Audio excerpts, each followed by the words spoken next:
دا د پلازمینې کابل ښار دی.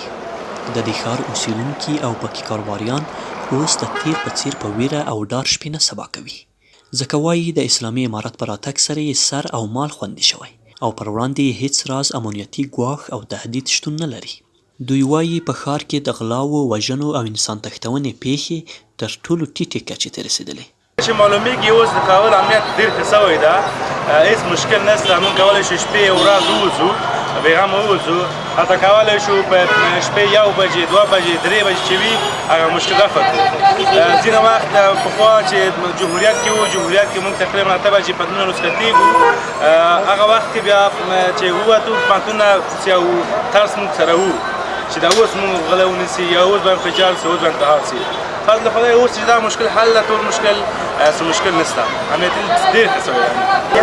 نسبتا له خوبه د امنیت ټاکنې آزاد عبدالقیوم چې له تیرو 15 کلونو را په دې خوا د کابل ښار په یو څلورلارې کې صرافي لري وایي پخوا یې د ځان او مال د خوندیتوب په اړه اندېښمن و. دی وایي موده وړاندې وسلوالو غلو په رڼا ورځ 3.5 لک افغانۍ هم تښتولې، خو په خبره یې اوس په بشپړ ډاډ سره خپل کاروبار کوي. د خدای د اوس ډېر کلونه مخکې نه مخکې به موږ سهار تقریبا 9 بجې 9:30 بجې کار ته راتللو. اوس سهار چې هر څه ټیم راشي موږ ته څه مشکل نشته، او مازدیګر به 3 بجې موږ کور ته تلو. او شخصا زه په خپله په همدغه صرافي کې زړه مې جمع یعنې 9 بجې 8 بجې زه حرکت کوم. موږ به حتی پیسې خو څه کوي چې پر خپل ځان به ډارېدلو چې یاره چېرته راپسې نه شي. پیسې خو خیر دی چې پیسې اخلي، خو چې نور څه د چا خبره جنجال پرېږدي. اګر چې موږ ډېر ملګري دا صرافان په سرای شهزاده کې د سرای شهزاده په مخ کې همدلته دغه یو صراف هم بې داغه نه ده پاته. هر سړي د چا خبره تاوان ورکړی ده او غلوش کولی دي. د کابل ښار موټر چلوونکي هم د غلا او ورته ډیرو پیښو شاهدان دي. دوی وایي د پخوا سره په تغییر اوس تر نیمې شپې خپل کاروبار کوي او پر وړاندې امنیتي ګواښونه له منځه تللي. الحمدلله اوس امنیت ښه ده، د مخکې امني ډېر او اوس امنیت ده. شکر الحمدلله د امارت اسلامي نه خوشحاله یو.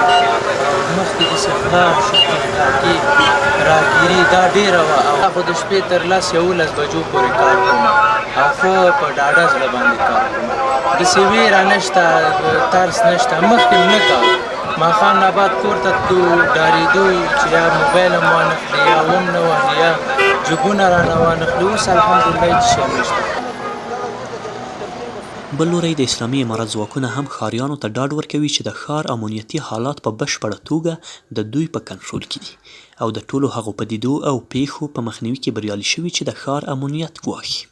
امنیت هم بیخي تر ډېره حده پورې په ډېر کم وخت کې الحمدلله ډېر مفید او ښه حالت ته رسېدلي دي. واقعا چې موږ په دې ښار کې ګرځو، زموږ ګزمې فعاله دي، زموږ استخبارات فعاله دي، زموږ کسان فعاله دي. الحمدلله ډېره زندګي برابره ده، عوام ټوله خوشحاله دي.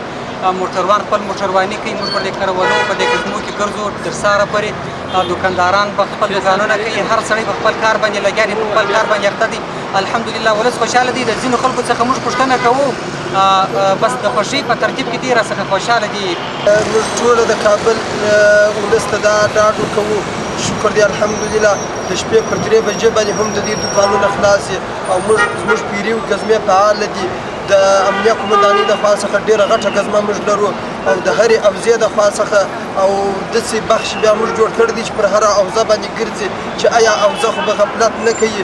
د اوزې د خوا څخه هم ګزمې پیري او ګزمې فعاله دي او پاته د کابل ښاریانو ته موږ دا ډاډ وکړو چې دوی دې په ښه زړه سره په ښه دغه سره خپل کاروبار ته دوام ورکړي. انشاءالله الرحمن نور به هم د اسلامي امارت خادمان نور به هم په دې ښار کې په ټول افغانستان کې خدمت.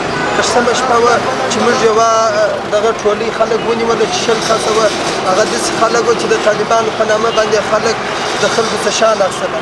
پر هغه ځای باندې د امنیه قومندانۍ د خوا څخه چاپه وویل شوله، هغه خلک ټوله ګرفتاره شول. دا په داس حال کې ده چې د پلازمینې کابل تر سقوط وړاندې په دغه ښار کې د غلا، غیر قانوني قاچاق او انسان تښتونې پیښې تر ټولو لوړې کچې ته رسېدلې وې او پخوانی حکومت یې په مخنیوي کې پاتې راغلی و.